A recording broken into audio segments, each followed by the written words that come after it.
Je m'appelle Alexandra Rodriguez et pendant 10 ans, j'ai été pasteur de l'église adventiste du 7e jour dans le centre de Caracas, au Venezuela.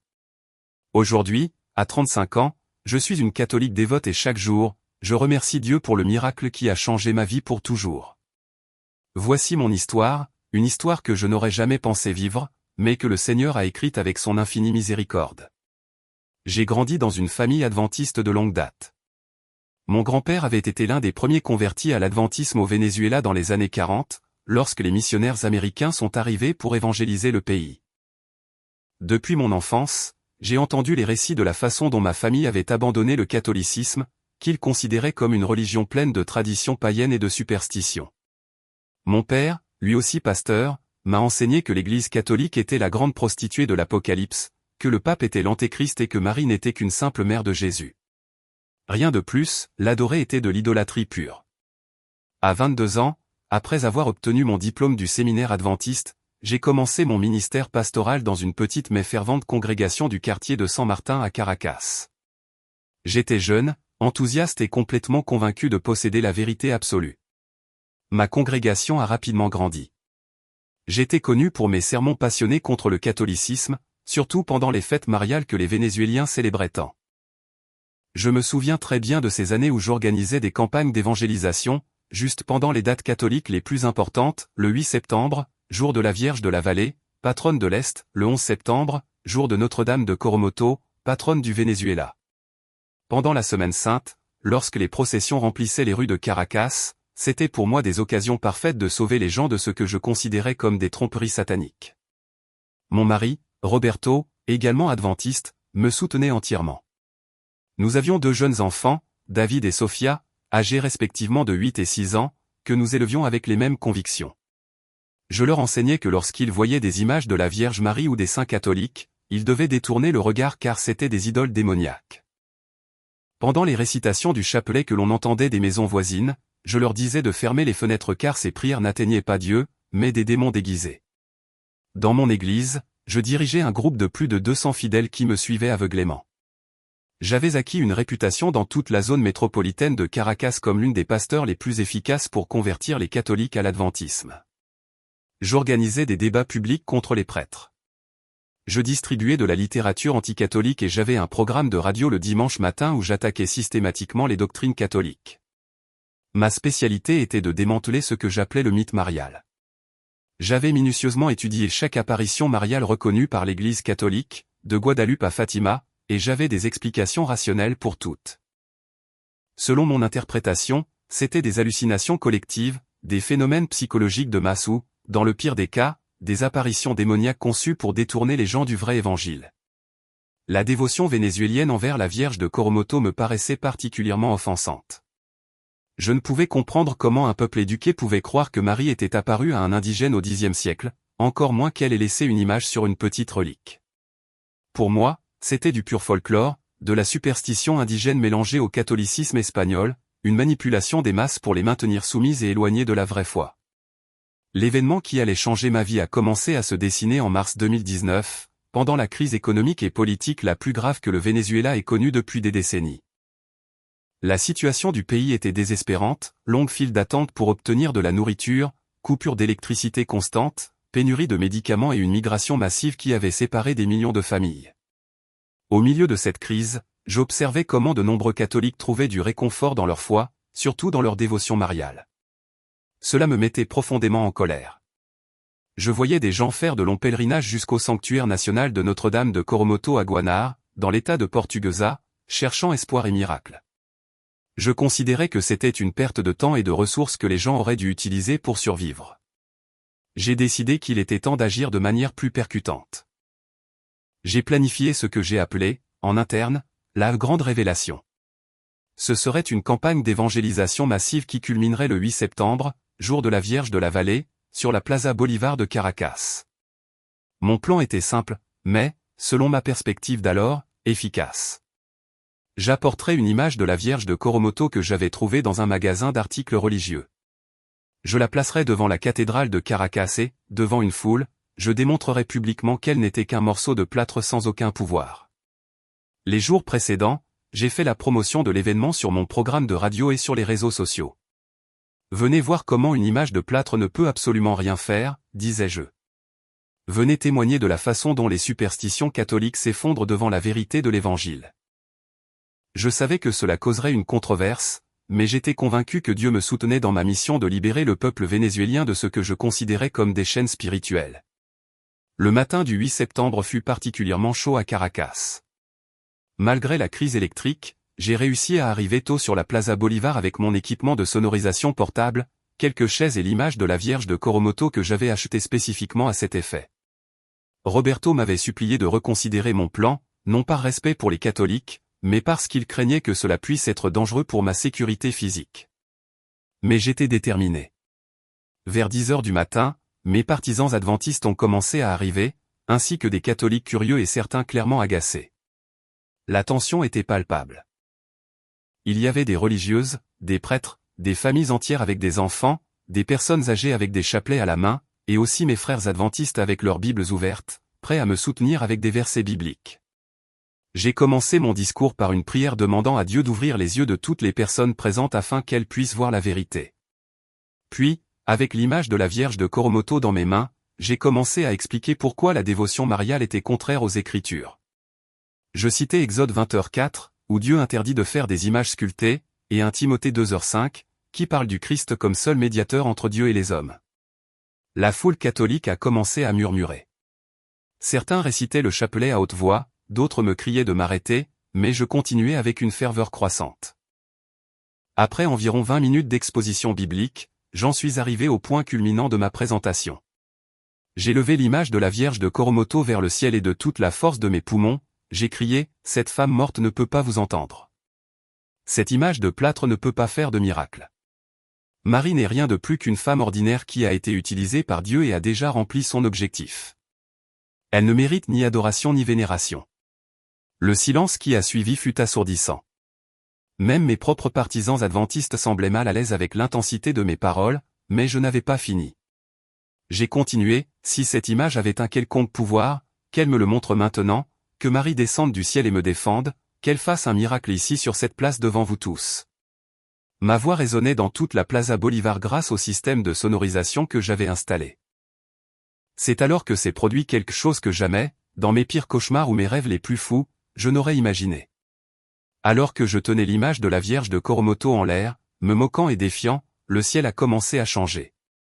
Les nuages, qui jusque-là avaient été tout à fait normaux pour un matin de Caracas, ont commencé à se déplacer étrangement, formant des motifs circulaires juste au-dessus de la place. Au début, j'ai cru que c'était mon imagination, le produit de l'adrénaline et de la tension du moment. Mais quand j'ai regardé autour de moi, j'ai vu que toutes les personnes présentes regardaient aussi le ciel avec des expressions d'étonnement. Le murmure de la foule s'était transformé en un silence absolu, seulement rompu par les bruits normaux de la ville qui nous entourait. Puis, alors que je tenais toujours l'image en l'air et que ma bouche était encore ouverte par les blasphèmes que je venais de prononcer, une lumière douce mais brillante a commencé à descendre des nuages, comme si le soleil avait décidé de se concentrer exclusivement sur notre petite congrégation au cœur de Caracas. La lumière n'était pas aveuglante, mais suffisamment intense pour que nous puissions tous la voir clairement, bien qu'il fût midi. Et alors je l'ai vue. Au sein de cette colonne de lumière dorée, descendant lentement vers nous, se tenait la figure d'une femme magnifique, vêtue des couleurs traditionnelles de la Vierge de Coromoto, tunique rose et manteau bleu. Son visage avait des traits indigènes, exactement comme le décrivaient les traditions vénézuéliennes que j'avais ridiculisées pendant des années. Elle portait une couronne dorée et ses mains étaient tendues vers nous dans un geste de bénédiction et d'accueil. Ma première réaction fut un déni absolu. C'est une hallucination, me suis-je dit. C'est le stress, c'est la tension du moment, c'est mon esprit qui me joue des tours. Mais quand j'ai regardé les gens autour de moi, j'ai vu qu'ils voyaient tous exactement la même chose que moi. Les catholiques étaient tombés à genoux et priaient les larmes aux yeux. Mes propres partisans adventistes étaient paralysés, la bouche ouverte, ne sachant comment réagir. L'apparition a duré ce qui m'a semblé une éternité, bien que ce n'ait probablement été que quelques minutes. Pendant tout ce temps, je suis resté complètement immobile, tenant l'image de la Vierge de Coromoto sans pouvoir bouger un seul muscle de mon corps. Ce n'était pas que j'étais paralysé par la peur, mais je ressentais une présence si puissante, si aimante et à la fois si majestueuse que tout mouvement me semblait inapproprié. Alors, la figure dans le ciel a commencé à parler. Je n'ai pas entendu de voix audible, mais les mots sont apparus directement dans mon esprit, dans mon cœur, avec une clarté et une douceur que je n'avais jamais expérimentées. Ma fille, ai-je entendu, pourquoi me persécutes-tu? Pourquoi offenses-tu celle qui t'aime tant? Les mots n'étaient pas de reproche ou de châtiment, mais d'une tristesse infinie, comme celle d'une mère dont l'enfant l'a rejeté. J'ai continué à entendre en moi, je suis celle qui intercède pour toi auprès de mon fils. Je suis celle qui a prié pour ta conversion pendant toutes ces années. Tu as parlé contre moi sans me connaître. Tu as enseigné des mensonges sur mon amour sans l'avoir expérimenté.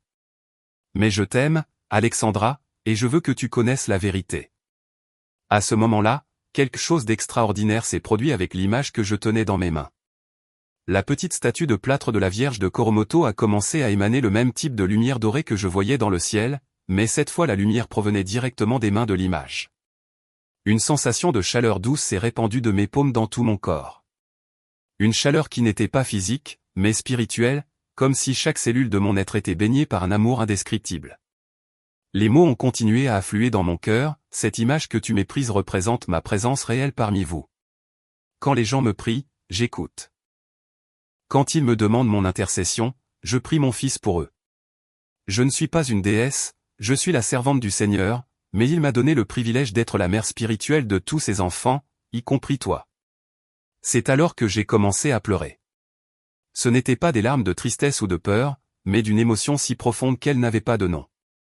C'était comme si toutes les barrières que j'avais construites pendant des années contre la dévotion mariale s'effondraient une par une, révélant une vérité que mon cœur avait rejetée, mais que mon âme, au plus profond d'elle-même, avait désiré connaître. La foule autour de moi vivait aussi quelque chose d'extraordinaire. Plusieurs personnes ont commencé à témoigner à voix haute de guérisons instantanées. Un homme âgé criait que sa douleur dorsale chronique avait complètement disparu. Une jeune femme disait qu'elle avait retrouvé l'ouïe de son oreille gauche.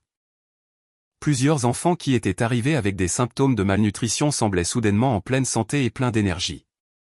Mais le plus grand miracle se produisait dans mon propre cœur. Pendant que je continuais à tenir l'image lumineuse de la Vierge de Koromoto, j'ai commencé à me souvenir de passages bibliques que j'avais toujours interprétés de manière antimariale, mais qui prenaient maintenant un sens complètement différent.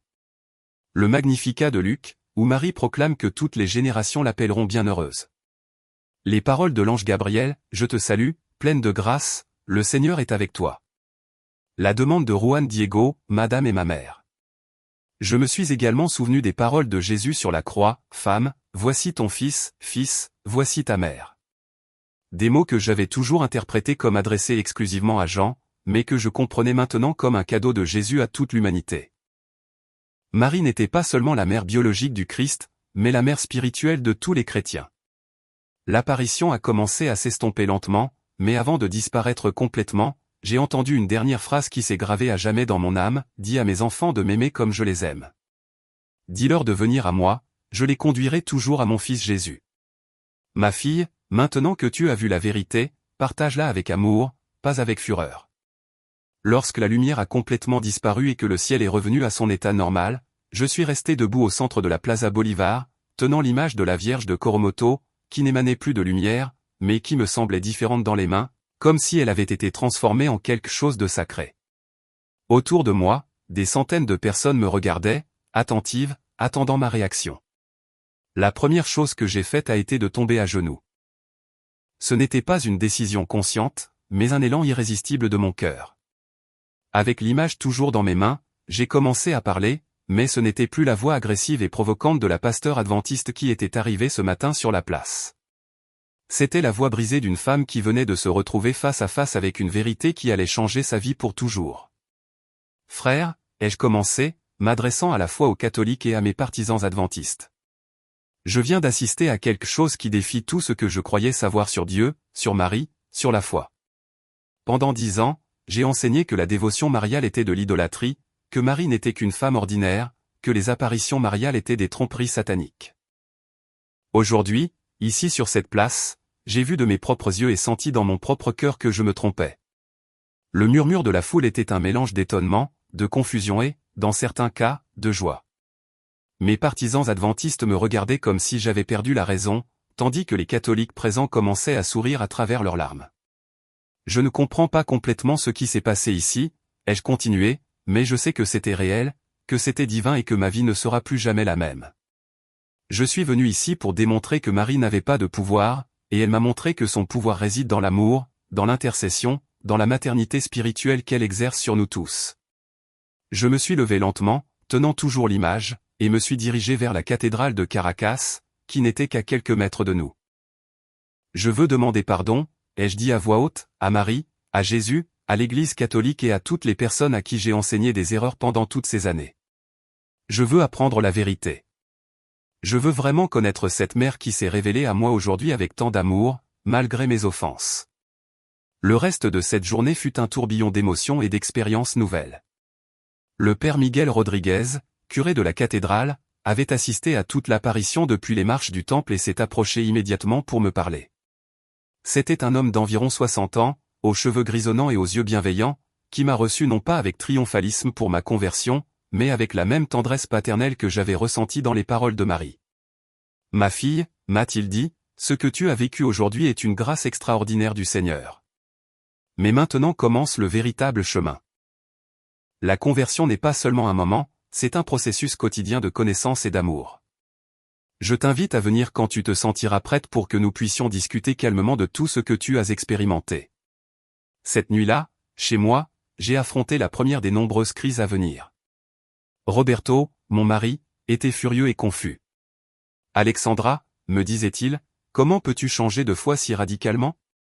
Pour une expérience qui était probablement une hallucination collective ou une sorte de phénomène atmosphérique rare. Tu vas détruire tout ce que nous avons construit pour une vision qui aurait pu avoir n'importe quelle explication naturelle.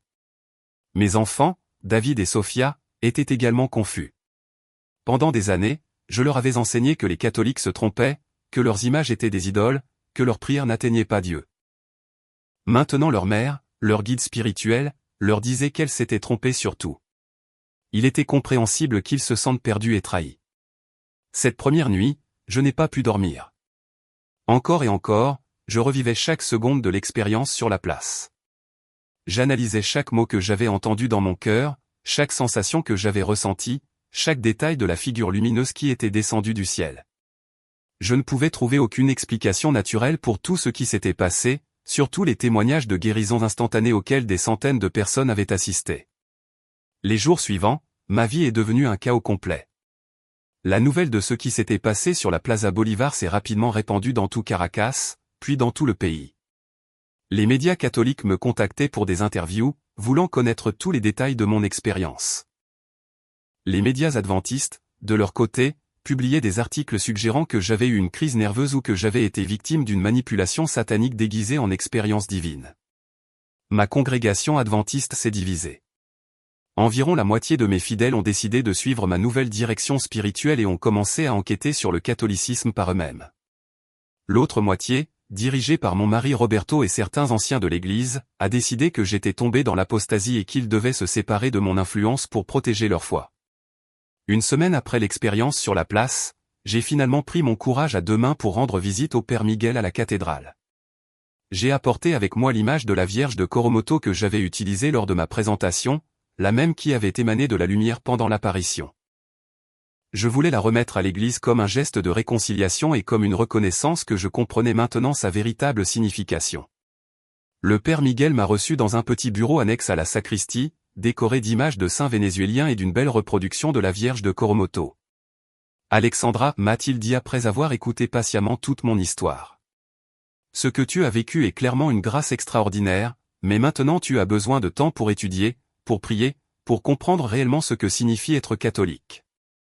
Il m'a expliqué que la conversion au catholicisme ne pouvait pas être seulement émotionnelle, mais qu'elle devait être étayée par une connaissance solide de la doctrine, de l'histoire et des traditions de l'Église. Il m'a recommandé un catéchisme pour adultes et m'a mis en contact avec sœur Carmen, une religieuse qui dirigeait un groupe d'études bibliques pour les convertis au catholicisme. Au cours des mois suivants, je me suis complètement immergé dans l'étude de la foi catholique. J'ai lu les documents du Concile Vatican II, étudié l'histoire de l'Église, appris sur les saints-pères. Je me suis familiarisé avec les enseignements sociaux catholiques. Chaque jour qui passait, mon admiration pour la richesse et la profondeur de la tradition catholique augmentait de façon exponentielle. Mais l'aspect qui me fascinait le plus était, inévitablement, la mariologie. J'ai étudié chaque apparition mariale reconnue par l'Église. J'ai lu les œuvres de saints comme saint Louis-Marie Grignon de Montfort et saint Maximilien Kolbe sur la dévotion mariale. J'ai appris sur le développement du dogme marial à travers les siècles. Tout ce que j'avais ridiculisé pendant des années prenait maintenant un sens profond et beau. J'ai découvert que la dévotion mariale n'enlevait pas d'honneur au Christ, mais y conduisait directement. Les paroles que Marie avait prononcées aux noces de Cana résonnaient constamment dans mon esprit, « Faites tout ce qu'il vous dira ». J'ai compris que Marie ne s'interposait jamais entre les fidèles et Jésus, mais agissait comme médiatrice, comme intercesseuse, conduisant toujours ses enfants vers son Fils divin. La dévotion spécifique à la Vierge de Koromoto a pris pour moi une signification spéciale, non seulement en raison de l'apparition que j'avais vue, mais aussi de son histoire même. J'ai appris qu'en 1652, Marie était apparue à un cacique indigène dans les plaines de Guanare, lui demandant de se faire baptiser pour pouvoir aller au ciel. L'apparition avait conduit à la conversion massive des peuples indigènes de la région, jetant les bases du catholicisme vénézuélien. C'était beau et émouvant de réaliser que la même Marie, qui était apparue à un indigène il y a plus de 300 ans pour apporter la foi catholique au Venezuela, m'était apparue à moi, une pasteur protestante du XXIe siècle, pour me ramener à cette même foi que j'avais rejetée si longtemps. Mon processus de conversion ne fut ni facile ni rapide. Outre les études doctrinales, j'ai dû faire face aux conséquences familiales et sociales de ma décision. Roberto a finalement décidé de demander le divorce, arguant que nous ne pouvions plus être unis dans la foi comme l'exigeait notre interprétation biblique adventiste. C'était douloureux, mais je comprenais sa position.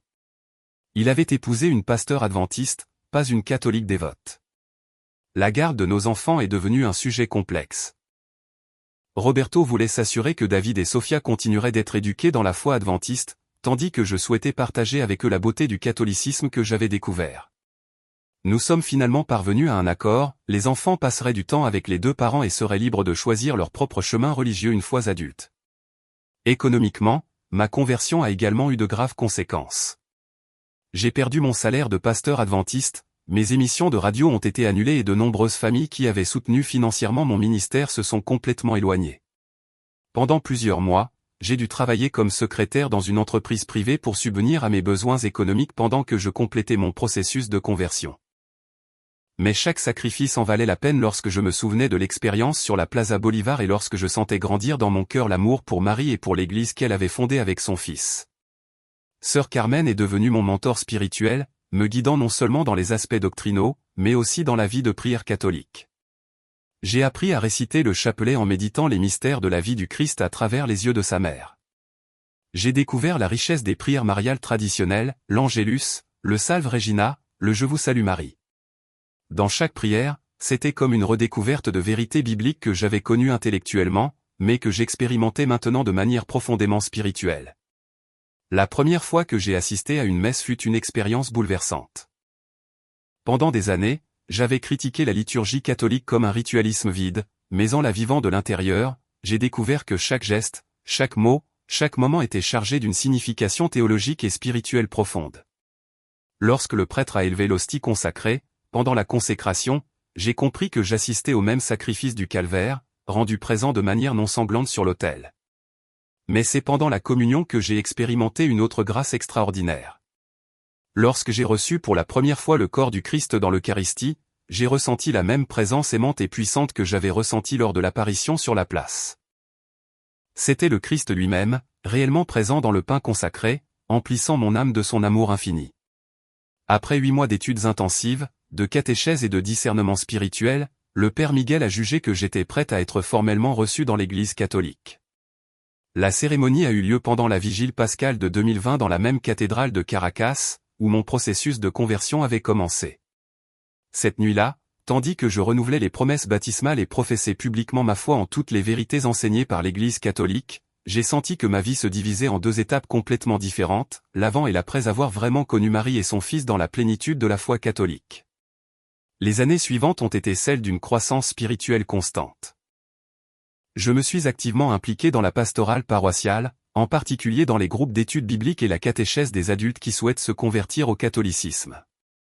Mon expérience d'ancienne pasteur protestante m'a donné une perspective unique pour aider d'autres convertis qui rencontrent les mêmes doutes et difficultés que j'ai moi-même connus. J'ai également développé un apostolat spécial pour la dévotion mariale. J'organise des pèlerinages mensuels au sanctuaire de Koromoto à Guanare, où je partage mon témoignage avec d'autres pèlerins et dirige des moments de prière et de réflexion.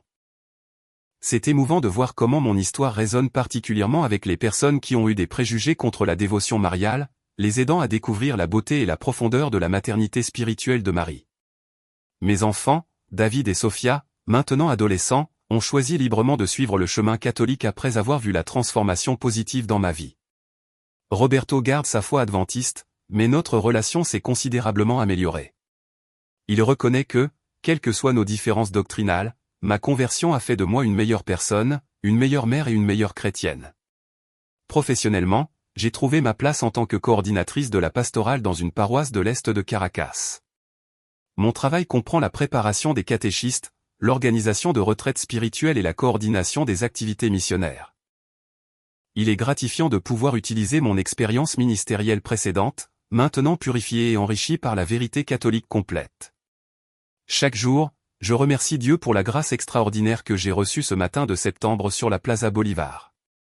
Je sais que toutes les conversions n'impliquent pas des expériences aussi dramatiques que la mienne, mais je sais aussi que Marie intercède constamment pour tous ses enfants, les conduisant vers son Fils Jésus, de manière souvent silencieuse, mais tout aussi efficace.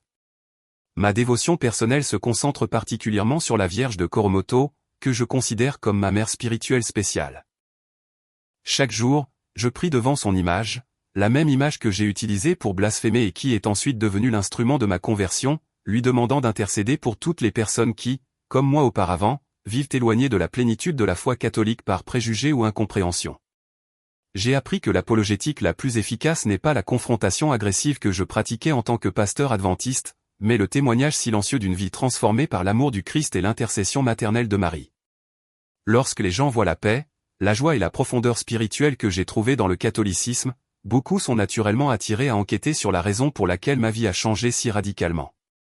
Au cours de ces années, j'ai eu le privilège d'accompagner plus de 50 personnes dans leur processus de conversion au catholicisme. Parmi elles, il y a des ex-protestants de diverses dénominations, mais aussi des catholiques nominaux qui avaient perdu la foi et qui, à travers mon témoignage, ont redécouvert la beauté de leur héritage spirituel. L'une des conversions les plus significatives a été celle de mon ancienne choriste adventiste Maria Elena, qui avait assisté à l'apparition sur la Plaza Bolivar. Pendant des mois, elle a lutté avec ce qu'elle avait vu, essayant de trouver des explications rationnelles qui pourraient écarter l'expérience surnaturelle. Finalement, après beaucoup de prières et d'études, elle a reconnu que Dieu l'avait utilisée comme témoin d'un miracle authentique et a décidé d'entamer son propre processus de conversion. J'ai également eu la bénédiction de voir des familles entières trouver le chemin de l'Église catholique après avoir entendu mon témoignage. C'est particulièrement émouvant lorsque ce sont des familles qui étaient divisées religieusement, avec certains membres catholiques et d'autres protestants, et qui parviennent à se réunir dans la foi catholique après des années de tension et de division. Mon travail avec les convertis m'a appris que chaque personne a un chemin unique vers la vérité catholique. Certains y parviennent par des études théologiques approfondies, d'autres par des expériences mystiques comme la mienne, d'autres simplement par l'exemple de catholiques authentiques qui vivent leur foi avec cohérence et amour. Mais dans tous les cas, j'ai observé que Marie joue un rôle fondamental, bien que parfois silencieux, dans le processus de conversion. Je me souviens particulièrement du cas d'un pasteur pentecôtiste qui a assisté à l'une de mes conférences sur la mariologie. Au début, il était complètement hostile. Il m'interrompait constamment avec des objections bibliques. Il citait des versets hors de contexte pour prouver que la dévotion mariale était anti-biblique. Mais quand j'ai partagé mon expérience personnelle, quand je lui ai expliqué comment Marie m'avait rapproché de Jésus au lieu de m'en éloigner, quelque chose a changé dans son cœur. Des mois plus tard, il m'a contacté pour me dire qu'il avait commencé à réciter timidement le « Je vous salue Marie », demandant à Marie de lui montrer la vérité si elle avait réellement le rôle maternel que je lui attribuais. Peu à peu, par de petites grâces et confirmations, Marie l'a guidé vers l'Église catholique. Aujourd'hui, il est diacre permanent et travaille spécialement avec les hispaniques de l'archidiocèse de Caracas. Ces expériences m'ont confirmé que Marie est vraiment l'étoile de la nouvelle évangélisation, comme l'a appelé le pape Jean-Paul II. Elle a une manière spéciale d'atteindre les cœurs, surtout ceux qui ont été éloignés de l'Église par des préjugés ou des malentendus. Sa maternité spirituelle s'étend à tous sans exception, et elle trouve des moyens créatifs et aimants d'attirer ses enfants vers la maison du Père. Dans ma vie personnelle, j'ai développé plusieurs dévotions mariales qui nourrissent constamment ma foi. En plus du chapelet quotidien, je récite les litanies de Lorette, je médite le samedi sur les mystères de la vie de Marie et je participe activement aux fêtes mariales du calendrier liturgique vénézuélien. Chaque célébration est une occasion d'approfondir le mystère de la maternité divine et sa signification pour nos vies. La fête de la Vierge de Coromoto, le 1er septembre, est devenue la date la plus importante de mon année liturgique personnelle.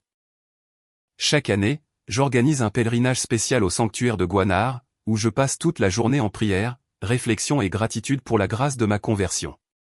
C'est émouvant de voir comment chaque année de plus en plus de personnes rejoignent ce pèlerinage, y compris de nombreux convertis qui ont été touchés par mon témoignage. Au cours de ces pèlerinages, j'ai été témoin de nombreux miracles mineurs, guérison de maladies, réconciliation familiale, conversion subite, libération d'addiction. Chaque fois que je suis témoin d'une de ces grâces, je me souviens de ma propre expérience sur la Plaza Bolivar et je suis rempli de gratitude envers Marie, qui continue d'intercéder activement pour tous ses enfants. L'une des plus grandes joies de ma nouvelle vie catholique a été de découvrir la richesse de la tradition mystique et contemplative de l'Église. En tant que protestante, ma vie spirituelle était principalement intellectuelle et émotionnelle, centrée sur l'étude biblique et les expériences charismatiques. En tant que catholique, j'ai découvert des dimensions complètement nouvelles de la prière, la lectio divina, l'adoration eucharistique, la prière contemplative, la méditation des mystères du chapelet. Particulièrement transformatrice a été ma pratique de l'adoration eucharistique. Je passe au moins 1 heure chaque semaine en adoration silencieuse devant le Saint-Sacrement, où j'expérimente une paix et une union avec le Christ que je n'avais jamais connu auparavant. Dans ces moments de silence profond, je ressens souvent la présence maternelle de Marie m'accompagnant, m'enseignant à être avec Jésus de la même manière qu'elle était avec lui pendant les 30 années de vie cachée à Nazareth. Ma compréhension de la Bible s'est également énormément enrichie depuis ma conversion au catholicisme. Avant, je lisais les Écritures de manière fondamentaliste, cherchant des textes de preuve pour soutenir des doctrines préconçues. Maintenant, je lis la Bible dans le contexte de la tradition vivante de l'Église, guidée par le magistère, éclairée par les saints pères et les docteurs de l'Église.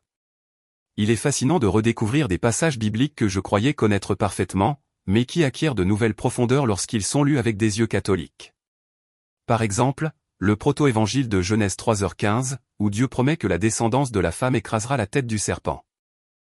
En tant qu'adventiste, je l'interprétais uniquement comme une prophétie messianique.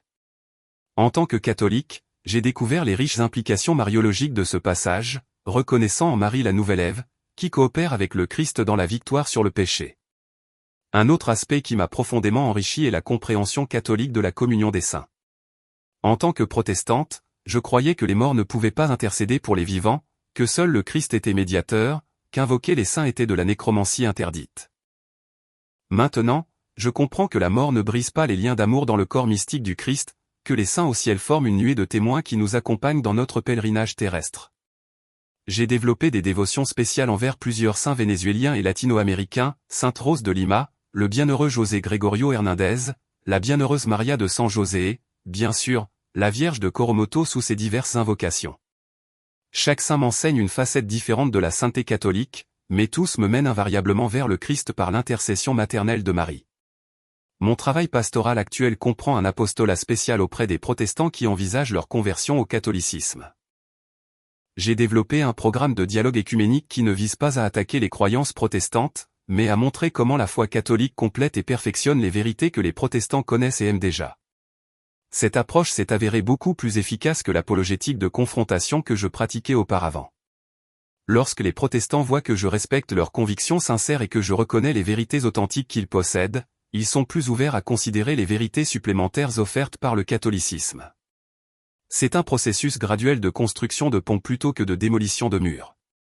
L'un des sujets les plus sensibles dans ces dialogues est, naturellement, la dévotion mariale. J'ai appris à aborder ce sujet avec une extrême délicatesse, en commençant toujours par les solides bases bibliques de la vénération mariale. Je montre comment le Je vous salue Marie est presque entièrement composé de paroles bibliques, le salut de l'ange Gabriel, l'exclamation d'Élisabeth, et seulement à la fin nous ajoutons notre demande d'intercession. J'explique comment la dévotion mariale ne diminue pas la gloire du Christ, mais la magnifie, suivant l'exemple de Marie elle-même, qui dans le Magnificat proclame que son âme glorifie le Seigneur. Je partage des témoignages personnels de la façon dont mon amour pour Marie m'a amené à aimer plus profondément Jésus, et non moins. J'aborde également les objections protestantes les plus courantes concernant l'intercession mariale, expliquant la différence entre l'adoration, latrie, qui n'est du qu'à Dieu, la vénération du lit, qui peut être donnée au saint, et l'hyperdulie, la vénération spéciale due à Marie pour son rôle unique dans l'histoire du salut. Ces dialogues ont entraîné de nombreuses conversions, mais aussi de nombreuses améliorations dans les relations entre catholiques et protestants dans notre communauté. Même les protestants qui ne se convertissent pas au catholicisme développent souvent une nouvelle appréciation et un nouveau respect pour la foi catholique après avoir participé à ces rencontres. La crise migratoire vénézuélienne m'a offert des opportunités uniques d'apostolat. Nombre de mes compatriotes qui ont émigré vers d'autres pays restent en contact avec moi via les réseaux sociaux, et plusieurs ont entamé des processus de conversion au catholicisme dans leur nouveau pays de résidence après avoir suivi mon témoignage à distance.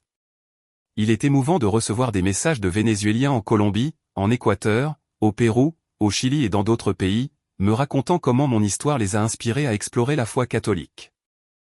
Certains m'écrivent depuis des paroisses de Miami, Madrid ou Rome, où ils ont commencé des processus de catéchuménat. La technologie moderne a permis à mon témoignage de transcender les frontières géographiques et d'atteindre des cœurs partout dans le monde. J'ai également eu la bénédiction d'être invité à témoigner dans d'autres pays latino-américains. J'ai parlé lors de conférences catholiques en Colombie, au Mexique et au Pérou, partageant mon expérience de conversion et ma dévotion mariale. Il est beau de voir comment la mariologie présente des caractéristiques universelles, mais aussi des saveurs locales uniques dans chaque culture. Au Mexique, par exemple, j'ai été profondément impressionné par la dévotion à la Vierge de Guadalupe et par la manière dont son message reste pertinent face aux défis contemporains. En Colombie, j'ai découvert la riche tradition mariale du pays, de la Vierge de Chiquinquirá aux multiples dévotions régionales. Chaque pays m'a enseigné de nouvelles facettes du mystère marial. Ces expériences internationales m'ont confirmé que Marie est véritablement la mère de l'Église universelle. Elle s'adapte à chaque culture, parle chaque langue, respecte chaque tradition légitime, mais toujours avec le même message fondamental, faites tout ce qu'il vous dira. Sa maternité spirituelle transcende les barrières culturelles, linguistiques et nationales. Actuellement, je travaille sur un livre concernant mon expérience de conversion, en mettant l'accent sur le rôle de Marie en tant qu'évangélisatrice. Le livre inclura non seulement mon témoignage personnel, mais aussi des réflexions théologiques sur la mariologie et des témoignages d'autres personnes ayant vécu des conversions similaires grâce à l'intercession mariale. L'objectif du livre n'est pas d'attaquer le protestantisme, mais de montrer la beauté et la plénitude de la foi catholique, en particulier dans sa dimension mariale. Je veux qu'il soit un instrument d'évangélisation doux mais efficace, capable d'atteindre des cœurs protestants sincères qui cherchent une relation plus profonde avec Dieu. Pour l'avenir, je sens que ma vocation spécifique au sein de l'Église catholique est de servir de pont entre le monde protestant et le monde catholique. Mon expérience unique d'ancien pasteur adventiste me donne une perspective privilégiée pour comprendre les préoccupations, les peurs et les objections sincères des protestants envers le catholicisme. En même temps, ma conversion dramatique et ma profonde vie spirituelle catholique me donnent de la crédibilité pour témoigner de l'authenticité et de la beauté de la foi catholique. Cette combinaison me permet de servir de traductrice culturelle, aidant les deux parties à mieux se comprendre et, dans de nombreux cas, facilitant le chemin vers l'unité dans la vérité catholique. Chaque jour, au réveil, je remercie Dieu pour le miracle qui a changé ma vie ce matin de septembre sur la Plaza Bolivar, mais je lui demande aussi de m'utiliser comme instrument de sa miséricorde pour atteindre d'autres cœurs qui, comme le mien, pourraient être éloignés de la plénitude de la vérité par orgueil, préjugé ou simple ignorance. Ma prière quotidienne inclut une demande spéciale à la Vierge de Coromoto d'intercéder pour tous les pasteurs et leaders protestants du Venezuela et du monde, afin qu'ils puissent expérimenter la même grâce de conversion que j'ai reçue. Je ne souhaite pas qu'ils subissent l'humiliation publique que j'ai vécue, mais j'aspire à ce qu'ils découvrent la beauté de la maternité spirituelle de Marie et la richesse de la tradition catholique. Je prie aussi spécialement pour mon ex-mari Roberto et pour tous mes anciens frères adventistes. Je ne leur en veux pas d'avoir rejeté ma conversion. Je comprends parfaitement leurs raisons car j'aurais réagi de la même manière si j'avais été à leur place. Je suis convaincu que Marie, avec sa patience maternelle infinie, trouvera des moyens de toucher leur cœur quand ils seront prêts à recevoir ses grâces. En ces 5 années de catholicisme, j'ai appris que la conversion n'est que le début d'un chemin spirituel qui dure toute une vie. Chaque jour, je découvre de nouvelles profondeurs dans la foi catholique, de nouvelles raisons de remercier la grâce d'appartenir à l'Église que le Christ a fondée sur Pierre et les apôtres. La vie catholique m'a donné une stabilité spirituelle que je n'avais jamais expérimentée en tant que protestante. Je n'ai plus besoin de m'inquiéter des interprétations bibliques privées ou des révélations personnelles contradictoires. J'ai la certitude d'être dans la barque de Pierre, guidé par l'Esprit Saint à travers le magistère infaillible de l'Église. Mais surtout, j'ai trouvé en Marie une mère spirituelle qui m'accompagne constamment sur mon chemin vers la sainteté. Elle m'apprend à être disciple de son Fils, me protège des tentations, me console dans les difficultés, me guide dans les décisions importantes. Sa présence maternelle rend ma vie spirituelle non seulement plus profonde, mais aussi plus douce et plus humaine. Chaque fois que je récite le chapelet, chaque fois que je pèlerine au sanctuaire de Coromoto, je renouvelle ma gratitude pour ce matin extraordinaire où Marie a daigné m'apparaître sur la Plaza Bolivar, non pour me punir de mes blasphèmes, mais pour me montrer le chemin vers la vérité et la vie pleine en son Fils Jésus. Ma vie aujourd'hui est un témoignage vivant qu'il n'y a pas de péché si grand qu'il ne puisse être pardonné. Il n'y a pas d'erreur si profonde qu'elle ne puisse être corrigée. Il n'y a pas de cœur si endurci qu'il ne puisse être touché par la grâce divine. Marie intercède pour nous tous, même pour ceux qui l'attaquent et la méprisent, car elle est véritablement la mère de la miséricorde. Ceci est mon histoire, l'histoire d'une pasteur adventiste qui a blasphémé contre la mère de Dieu et qui a reçu, au lieu du châtiment mérité, la grâce imméritée de la conversion. C'est une histoire de miséricorde divine, d'intercession mariale et du pouvoir transformateur de l'amour du Christ, agissant à travers son Église catholique. Une histoire qui continue de s'écrire chaque jour tandis que je grandis en sainteté sous le regard aimant de Marie, ma mère du ciel.